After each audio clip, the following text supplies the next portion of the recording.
പരിശുദ്ധ പരമ ദിവ്യകാരുണ്യത്തിന് എന്നേരവും ആരാധനയും സ്തുതിയും പുകഴ്ചയും ഉണ്ടായിരിക്കട്ടെ. വിശുദ്ധ ലൂക്കായുടെ സുവിശേഷം 20-ാം അധ്യായം 38-ാം തിരുവചനം. അവിടുന്ന് മരിച്ചവരുടെ അല്ല, ജീവിക്കുന്നവരുടെ ദൈവമാണ്. അവിടുത്തേക്ക് എല്ലാവരും ജീവിക്കുന്നവർ തന്നെ. ഈശോ ഈ ഭൂമിയിലേക്ക് വന്നതിൻ്റെ ലക്ഷ്യം തന്നെ നമുക്ക് ജീവൻ ഉണ്ടാകുവാനും അത് സമർത്ഥമായി ഉണ്ടാകുവാനുമാണ്. കാരണം അവിടുന്ന് മരിച്ചവരുടെ ദൈവമല്ല, ജീവിക്കുന്നവരുടെ ദൈവമാണ്. നമ്മളെല്ലാവരും ജീവിക്കുന്നുവെന്ന് അവകാശപ്പെടുന്നുണ്ടെങ്കിലും ആത്മാവിൽ ജീവനുള്ള വ്യക്തികളായി മാറുകയാണ് ഏറ്റവും സുപ്രധാനമായ കാര്യം. ആത്മാവിലുള്ള ജീവനാണ് മരണത്തിനപ്പുറവും നമുക്ക് ജീവൻ നൽകുന്നത്.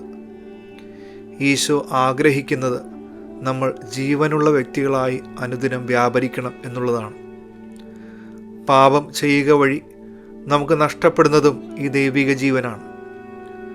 പാപ ജീവിതാവസ്ഥ വഴിയായി നമുക്ക് നഷ്ടമായ ആ ദൈവിക ജീവൻ വീണ്ടെടുക്കുവാൻ ജീവിതത്തിൽ നല്ല തീരുമാനങ്ങൾ എടുത്തുകൊണ്ട് വിശുദ്ധിയിൽ വ്യാപരിക്കുന്നവരായി നമുക്ക് മാറാം. ജീവനുള്ളവരുടെ ദൈവമായ കർത്താവ് നമ്മളിലും ആ ദൈവിക ജീവൻ അനുദിനം നിറയ്ക്കട്ടെ.